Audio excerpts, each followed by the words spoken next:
오늘 말씀 함께 나누겠습니다. 요한계시록 21장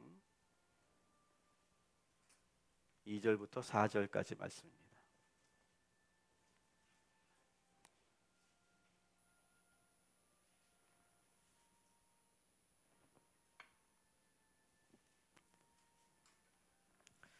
우리 한 절씩 교독하도록 하겠습니다.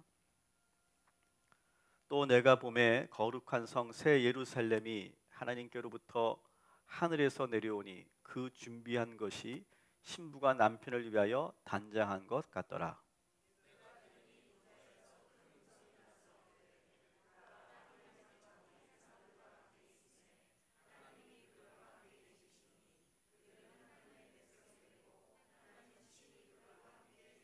다 같이 모든 눈물을 그 눈에서 닦아주시니 다시는 사망이 없고 애통하는 것이나 곡하는 것이나 아픈 것이 다시 있지 아니하리니 처음 것들이 다 지나갔음이로라. 아멘. 네, 저희는 지금 이 동탄 꿈의 교회가 어떻게 세워졌는지, 또 이 교회는 어떤 교회여야 하는지, 제가 이 개척을 준비하면서 많은 기도를 하지 않았겠습니까? 그죠? 기도했겠죠. 기도 안 하고 어떻게 교회가 세워지겠습니까? 많은 기도하는 가운데 하나님께서 주셨던 키워드들이 있었어요. 그 중에 첫 번째가 뭐였죠? 여러분, 첫 주에 오셨던 분들, 첫 주가 뭐였죠? 따라합시다. 물된 동산 같은 교회. 첫 번째가 물된 동산 같은 교회. 이것이 첫 번째였어요. 이 지역에 우리 교회가 물된 동산이 되어야 한다, 그런 의미였고요. 두 번째가 뭐였죠? 두 번째, 정서적으로 건강한 교회. 그리고 그 전주에, 다음 주에 정서적으로 건강한 성도가 되자. 그러니까 이 신앙생활을 하다 보면 이 감정이 부딪힐 때가 참 많아요. 그래서 이 감정이 부딪히면서 교회 안에서 많은 어려움을 경험하고, 여기 계신 분들 가운데는 이전 교회에서 그런 감정이 부딪혀서 그 감정이 제대로 해결되지 못해서 시험 들거나 갈등하거나 낙심해서 오신 분들도 계실 거예요. 실망하셔서. 우리 교회는 정서적으로 건강한 교회를 이루어간다. 또 오늘 이제 우리가 함께 하려고 하는 그런 주제는, 따라합시다. 복음으로 도시를 품어라. 여러분, 엘리베이터를 탁 타고 내려오셔서 우리 교회로 오시면 크게 보드가 하나 서 있죠, 그죠? 거기에 있는 문구입니다. 복음으로 도시를 품어라. 저는 멋있는 말이라고 생각해요. 누가 만들었을까요, 이 말을? 제가 안 만들었습니다. 사실 제가 이 개척교회를 준비하면서 기도도 많이 했고 말씀도 많이 읽었어요. 그러면서 책 한 권을 제가 소개를 받았어요. 목사님 동탄으로 가실 때 이 책을 꼭 보십시오 하면서 저에게 주신 책이 팀 켈러 목사님이 쓰신 센터 처치라고 하는 책이었어요. 이 책은 무려 800페이지나 되는 책이었어요. 너무 방대한 양의 그런 책이었는데, 이 책에 나와 있던 그러한 구절 하나가 복음으로 도시를 품어라 라고 하는 내용이었어요. 근데 이 책의 내용을 잠깐 소개한다면, 이 책에서는 우리 교회가, 이 교회들이 도시 안에 들어가면 그 정체성을 잃어버리고 힘을 잃어버린다. 여러분 아시죠? 서울에는요, 교회들이 지금 부흥을 멈췄습니다. 대도시 안에서 교회가 선다는 거, 그 교회가 유지된다는 거 정말 어려운 일입니다. 왜 그럴까? 왜 그 대도시, 그 큰 도시에 이 교회들이 힘을 잃어버리고 그 능력을 잃어버릴까? 거기에 대한 고민을 이 책에 담겨 있어요. 그래서 그 책은 이드모 교회 목회를 하시는데, 이드모 교회라는 교회를 목회하시는데, 그 대도시에서 어떻게 하면 교회의 정체성을 잃지 않고 복음의 능력으로 선교할 수 있을까? 다양한 방법들을 제시하고 있고요. 그리고 이 복음이 이 현대 문명, 이 현대를 살아가는 이 현대인들에게 어떻게 설득력 있게 전달될 것인가? 이것을 또한 거기에서 제시하고 있어요. 그리고 성경 안에서 과연 이 도시를 어떻게 바라보고 있는가를 거기에서 보여주고 있는데요. 여러분, 이 동탄에 대부분 사시죠, 그죠? 그죠? 동탄에 대부분 뭐 수원에서 오신 분들 있고 용인에서 오신 분들 있겠지만 여러분 이 주변의 특징이 뭐냐면 주변에는 신도시들이 있어요. 화성에는 동탄 1도시, 2신도시가 있고요. 또 수원과 용인은 뭐가 있죠? 광교 신도시가 있고요. 또 오산에는 뭐가 있죠? 세교 1지구, 2지구가 지금 형성되어 있어요. 그러니까 주변은 지금 신도시와 구도시가 함께 어우러져 있는 그런 특징을 가지고 있죠. 동탄 사시는 분들에게 이렇게 물으면 안 된대요. 화성 사세요? 이렇게 물으면 안 된대요. 그 대번 말이 나온대요. 아니요, 동탄 살거든요. 그렇게 나온대요. 이게 자꾸 우리 신도시 분들은 그런 특성이 있다고 그러죠. 구도시에 나는 살지 않고 나는 동탄에 살아. 나는 분당에 살아. 이렇게 분명하게 자기의 어떤 정체성을 좀 구별하려고 하는 그러한 특징들을 가지고 있다. 이런 걸 제가 들었습니다. 일동탄을 제가 봤더니 일동탄 현재 한 119만 정도가 산다 그러죠. 한 20만 정도가 산다고 그러고요. 이동탄은 몇만이 산다고 그럴까요? 앞으로 어떤 도시? 30만 그 이상의. 그래서 1동탄, 2동탄에서 50만에서 60만이 되는 도시. 엄청난 도시죠. 그리고 이제 그 밑에 5선으로 내려가면 이제 세교 1지구, 2지구가 형성돼서 이 평택으로 가면 또 큰 도시가 지금 준비되고 있죠. 그리고 또 이 동탄이라고 하는 곳의 특징은 영유아와 어린이들의 그 인구 비율이 가장 높은 그런 지역이랍니다. 그래서 우리 동탄을 어린 동네 이렇게 별명이 있다고 그러죠. 보통 우리나라의 어린이 인구 비율이 전국으로 평균 7.5% 정도 된대요. 근데 동탄은 몇 퍼센트일까요? 15% 이상이래요. 그러니까 엄청난 어린이들만 중고생들 빼고 어린이들만 15%래요. 엄청난. 그래서 이제 여러분 저도 이제 동탄 시민이 된 지 얼마 안 됐어요. 근데 가끔 이제 메타폴리스나 또 이마트나 그런 홈플러스 가보면 또 공원을 가보면 다 어린 아이들이에요. 다 어린 아이들을 손잡고 젊은 엄마 아빠가 다니는. 유독 많이 보이는 게 뭐냐면 유모차 끌고 다니는 엄마들 진짜 많아요. 유모차 끌고 막 진짜 그 먼 길도 아이들하고 함께 이렇게 다니는 그런 엄마들이 참 많이 보게 됩니다. 이렇게 이 동탄은 어리고 젊고 또 역동적이고 또 그들만의 분명한 색깔을 가지고 있는 도시. 이 도시에서 과연 이 동탄 꿈의 교회는 어떤 교회가 되어야 할 것인가? 그것이 저는 목회자로서 고민이고 또 저는 여러분들이 같은 고민을 하셔야 된다고 생각하는데 하나님께서 왜 나를 이 동탄이라는 지역으로 보내주셨을까? 왜 하나님께서 그 많은 교회들 가운데 이 동탄 꿈의 교회로 인도하셨을까? 그것을 오늘 한번 이 시간 다시 한번 고민하고 생각하는 그런 시간이 되기를 소망합니다.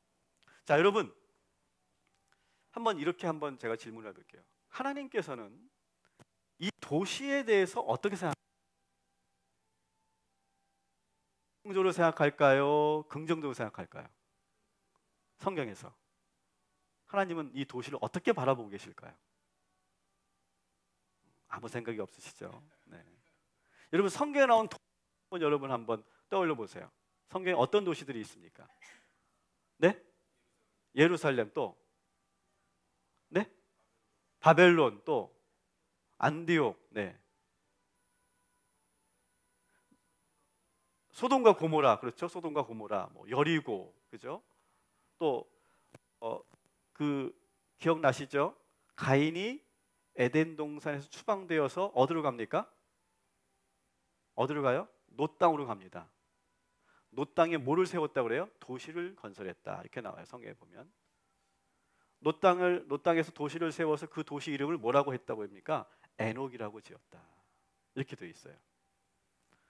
그리고 또 기억나는 것은 그게 안 나왔는데 바벨탑이 있잖아요. 바벨탑. 여러분 창세기 11장 3절 4절을 한번 여러분 같이 한번 볼까요? PPT 한번 봐주세요. 창세기 11장 3절 4절 네, 같이 읽겠습니다. 시작. 서로 말하되 자 벽돌을 만들어 견고히 굽자 하고 이에 벽돌로 돌을 대신하여 역청으로 진흙을 대신하고 또 말하되 자 성읍과 탑을 건설하여 그 탑 꼭대기를 하늘에 닿게 하여 우리 이름을 내고 온 지면에 흩어짐을 면하자. 아멘. 자, 인간의 힘으로 흙으로 벽돌을 만들어서 하늘 끝까지, 저 높은 곳까지 하늘과 맞닿고 하나님과 도전하려고 하는 그런 거대한 그런 마천루, 거대한 지금 성을, 지금 탑을 쌓고 있는 장면이죠. 그리고 우리가 알고 있는 것처럼 여러분 그 아브라함의 조카 롯은 소돔성으로 들어갔죠, 그죠? 그래서 거기서 유혹을 이기지 못하고 결국 거기에 흡수되어서 나중에 어떻게 됩니까? 쫓김을 당하고 소금기둥이 되는 그런 사건도 일어나요. 그 밖에 고모라 성도 있고 니느웨 성도 있고 여리고 성도 있어요. 그래서 대부분 우리가 볼 때는 성경에서는 이 도시에 대해서 조금 부정적인 그러한 모습으로 비춰질 때가 참 많이 있어요. 아, 하나님은 도시를 별로 좋아하지 않으시는구나, 이렇게 생각을 할 수 있는 여러 가지 근거들이 있어요. 근데 여러분, 그렇지만은 않다는 것을 여러분 아셔야 돼요. 성경은요, 하나님은 이 도시와 성을 무조건 그렇게 부정적으로만 보지 않았다는 것을 우리가 알게 돼요. 여러분, 아까도 좀 전에 나왔지만 이 가인이 노 땅으로 도망쳐서 거기서 도시를 이루었잖아요. 근데 그 도시에서 어떤 일들이 이루어지는지 아십니까? 그 도시의 그 가인의 후예들이 문명을 만들어요. 예술가들이 나오고요, 기술자들이 나오고요, 많은 도구들을 개발하는 그러한 곳이 바로 이 도시였다라고 하는 거죠. 그래서 이 도시에는 문명이 있고 예술이 있고 기계 과학 문명이 있는 곳이 바로 이 도시라고 말할 수 있죠. 그런 의미에서 어떻게 보면 교회 성경에서는 이 도시에 대해서 그렇게 무조건 부정적으로 보지만 않는다라고 하는 거예요. 그리고 도시는 우리들에게 안전을 제공해 주는 곳이다 라고 하는 것을 소개하는 그런 장면이 나오죠.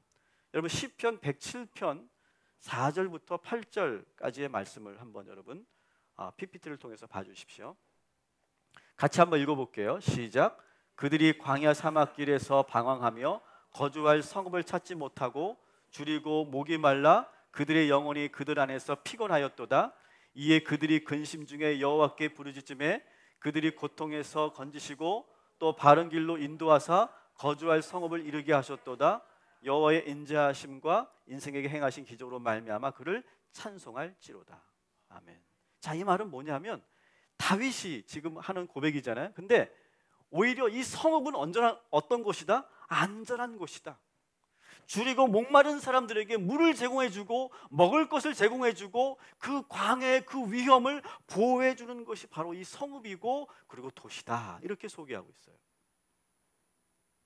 그리고 성경에서 보면 이 도시에 대한 그런 이미지가 이스라엘 백성들이나 이 성경에서 도시에 대한 그런 평가가 달라지는 걸 볼 수 있는데요, 이스라엘 백성들이 유목민이었을 때, 다시 말하면 도시를 이루지 못하고 광야를 유리하고 다닐 때는 이 도시에 대해서 상당히 부정적인 입장을 가지고 있었는데, 실제로 이제 이스라엘 백성들이 가나안으로 들어가서 이제 정착 생활을 하면서 그리고 마을을 이루고 도시를 이루면서는 이 도시에 대해서 조금은 긍정적인 방향으로 그 인식이 바뀌는 것을 알 수 있고요.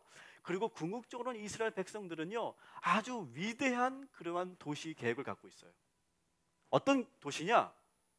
따라합시다. 하나님이 거하시는 도시. 그 도시가 어디입니까? 예루살렘이에요. 예루살렘. 이스라엘 백성들은 그저 많은 사람들이 모이는 그러한 도시만을 꿈꾼 것이 아니라 하나님이 거하시는 거룩한 도시, 그것을 설계하고 그것을 계획했던 사람들이 바로 이스라엘 백성들이죠. 그래서 이 바벨탑은 인간이 세운 마천루입니다. 가장 높이 하늘로 맞닿아서 신과 도전하려고 하는 그런 마천루였다고 하면, 이 이스라엘 백성들이 세우는 이 마천루는 가장 높은, 예루살렘에서 가장 높은 시온산에 성전을 짓습니다. 그리고 하나님과 가장 가까이 있으려고 하는 그 거룩한 마음으로 가장 높은 곳에 성전을 지었죠. 그래서 이 도시에 대한 개념이 조금씩 긍정적으로 바뀌고 있고요. 또 신약 성경에 보면 이 사도 바울의 선교 여행을 우리가 보게 되는데, 이 사도 바울의 선교 여행을 할 때 대부분 다 도시를 중심으로 선교를 했어요. 17장에 보면 가장 먼저 아테네에 가서 복음을 전하는 그런 사도 바울을 우리가 보게 되죠. 여러분, 이 아테네는 어떤 곳입니까? 그 당시 로마 그리스 시대의 지식의 중심지였어요. 지식의 중심지. 그래서 그 안에 아레오바고에서 많은 그러한 철학자들과 논쟁하는 장면이 나오죠. 18장은 어디 갑니까? 18장으로 가면은 고린도로 갑니다. 이 고린도는 어떤 곳입니까? 무역과 교역의 중심지였어요. 그리고 아주 풍요로운, 경제적으로 풍요로운 그런 비즈니스의 중심지였죠. 그곳에서 복음을 전했어요.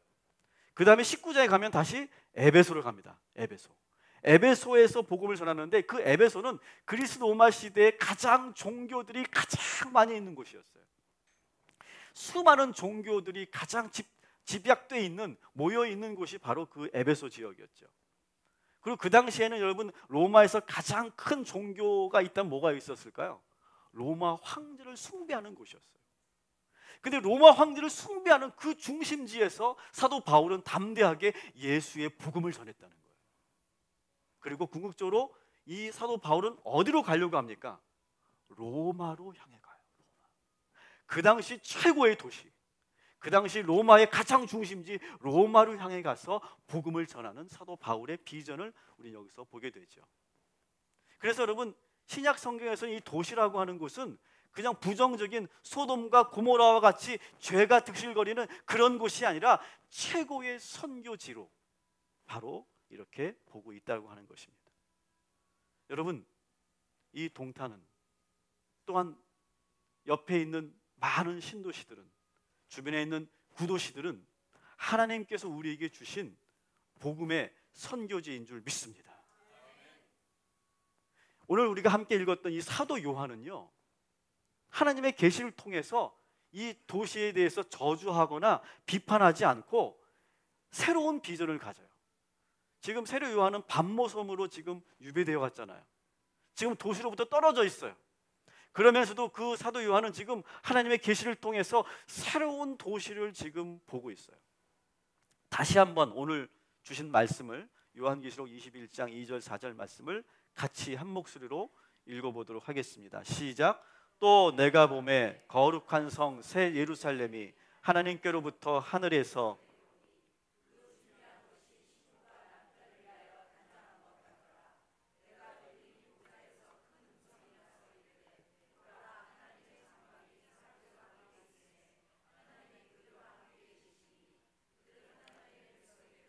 하나님은 친히 그들과 함께 계셔서 모든 눈물을 그 눈에서 닦아주시니 다시는 사망이 없고 애통하는 것이나 곡하는 것이나 아픈 것이 다시 있지 아니하리니 처음 것들이 다 지나갔음이로라.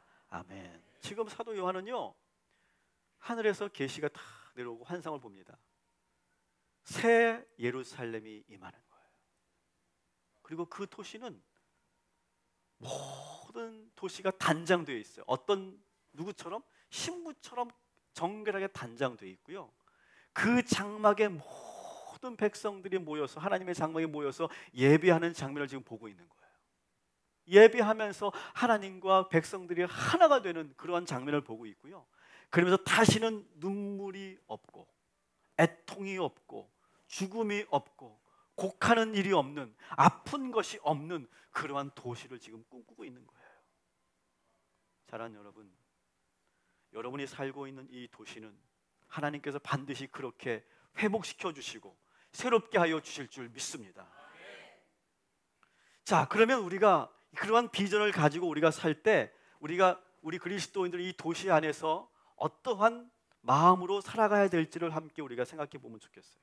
첫 번째 우리가 조심해야 될 것은, 우리가 도시에 살면서 아까 우리가 본 것처럼 우리는 왠지 도시에 살면서, 나도 도시에 살면서도 도시에 대해서 부정적인 생각을 가질 때가 있어요. 이질감을 가질 때가 있어요.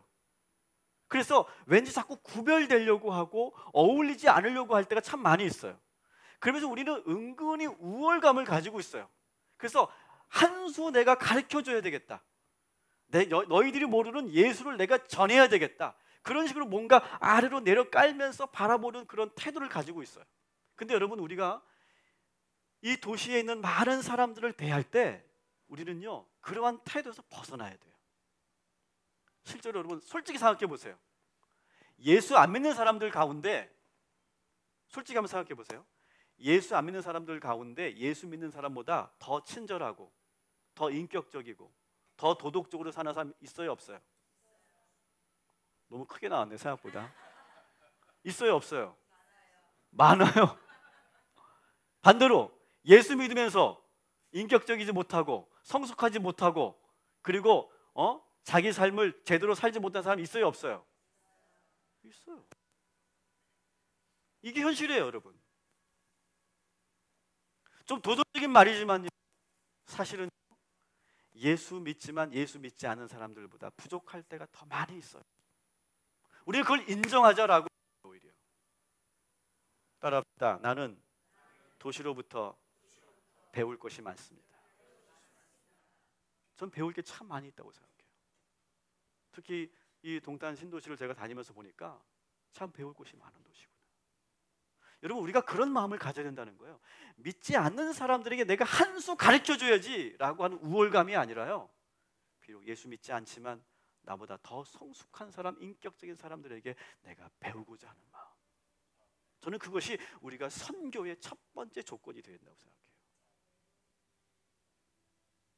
그래서 우리 동탄 꿈의 교회는 도시의 긍정적인 교회가 되자.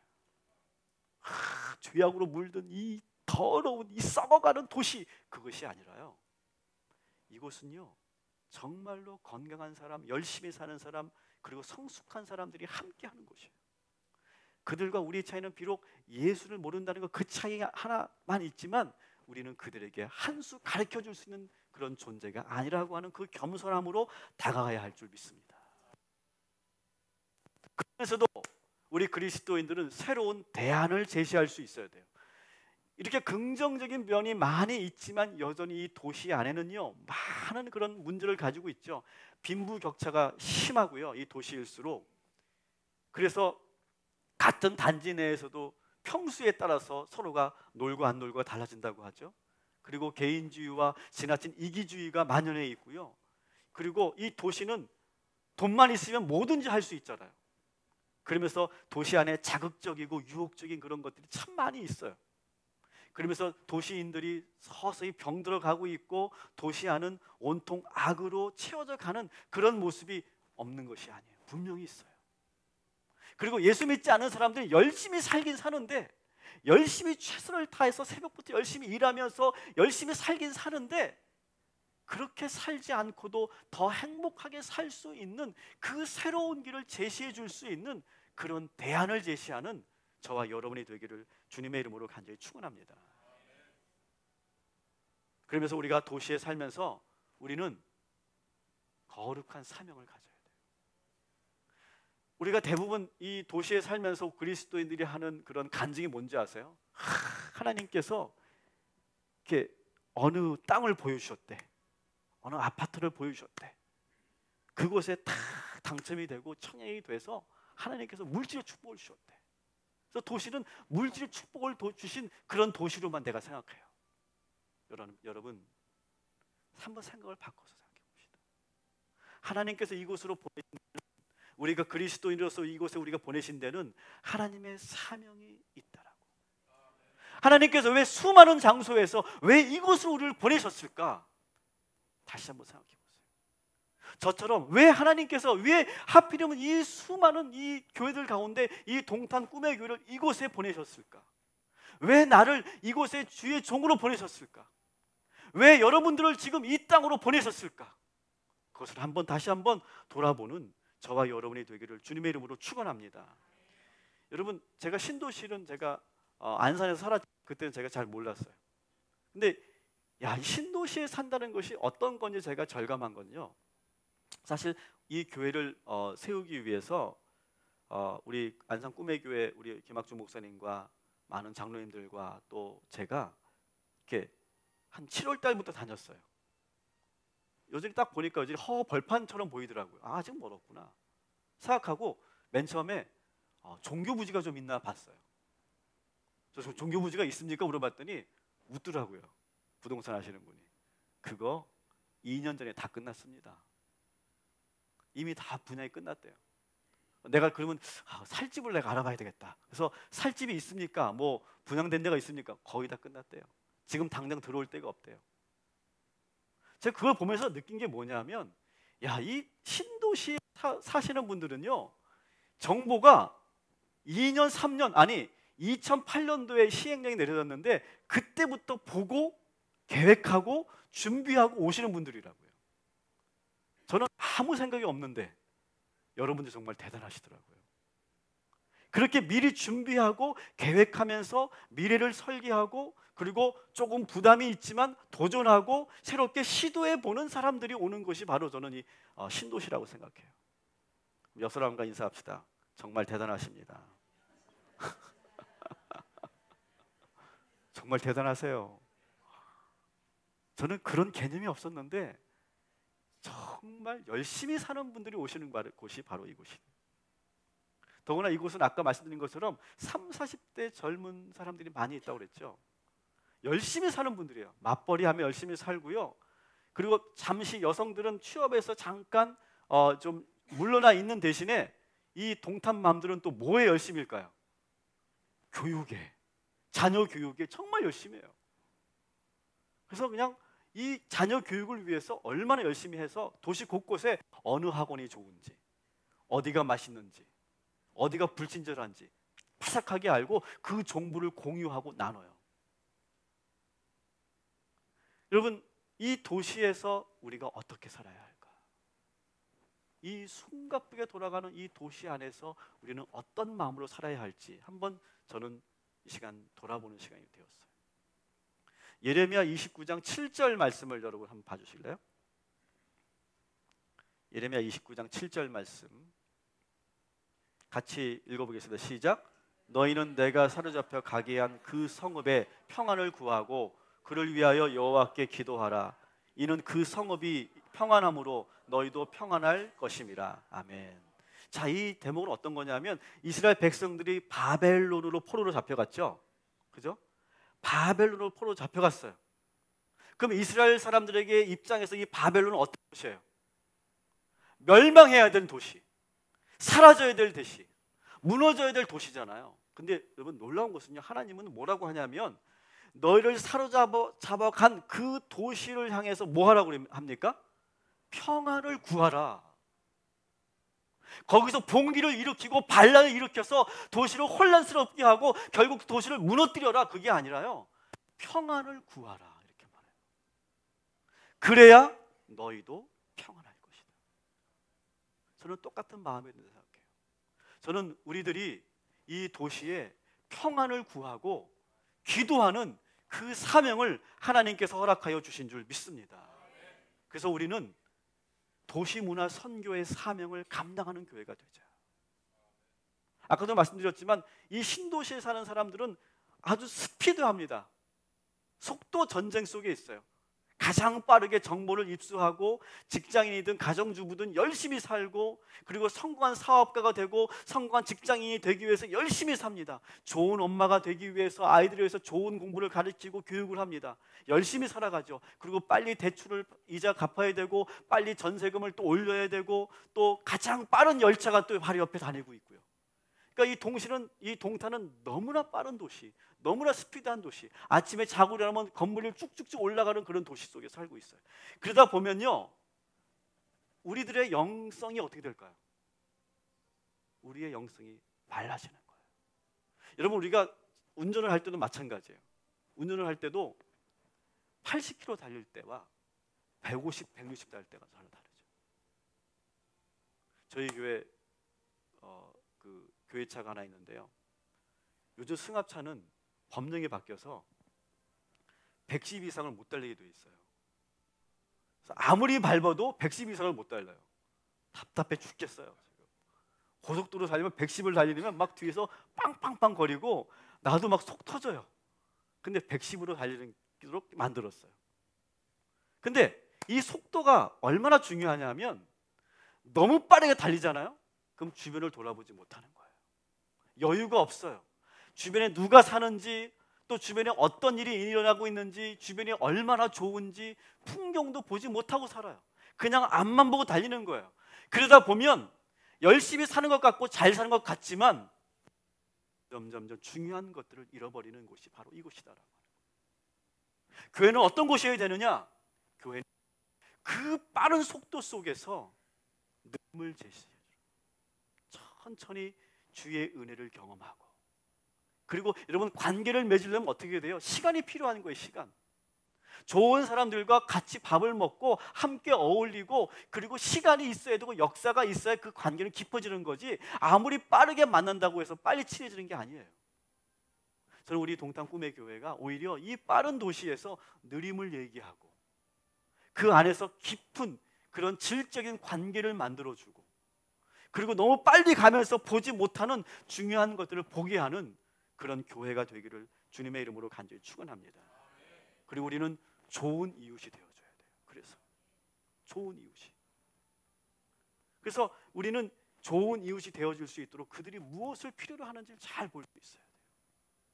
그리고 저는 항상 그 고민을 할 거예요. 목회자로서. 저는 복음이 예수 믿는 사람들에게만 의미 있는 복음이 되면 안 된다고 생각해요. 지금 당장 제가 복음을 전할 때 예수님을 전혀 모르는 사람이 들어도 알아듣고 거기에서 감동을 받고 거기서 새로운 희망을 느낄 수 있도록 전달돼야 그게 진짜 복음이라고 생각해요.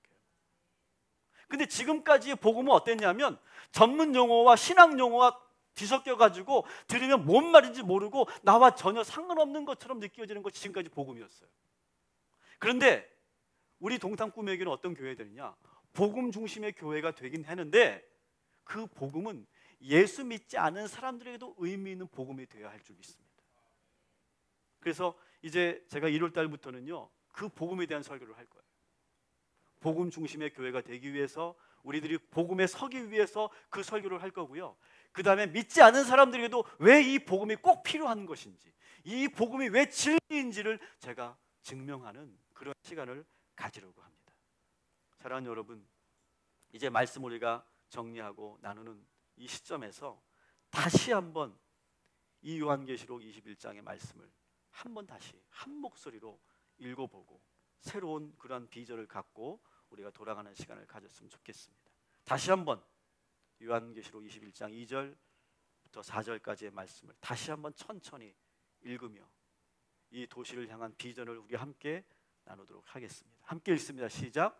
또 내가 보매 거룩한 성 새 예루살렘이 하나님께로부터 하늘에서 내려오니 그 준비한 것이 신부가 남편을 위하여 단장한 것 같더라. 내가 들으니 보좌에서 큰 음성이 나서 이르되 보라, 하나님의 장막이 사람들과 함께 있음에 하나님이 그들과 함께 계시니니 그들은 하나님의 백성이 되고 하나님은 친히 그들과 함께 계셔서 모든 눈물을 그 눈에서 닦아주시니 다시는 사망이 없고 애통하는 것이나 곡하는 것이나 아픈 것이 다시 있지 아니하리니 처음 것들이 다 지나갔음이러라. 아멘. 이 비전이, 이 소망이 저와 여러분에게도 그대로 나타나게 되기를, 그래서 이 땅을 하나님의 거룩한 새 예루살렘으로 만들어가는 저와 여러분이 되기를 주님의 이름으로 축원합니다.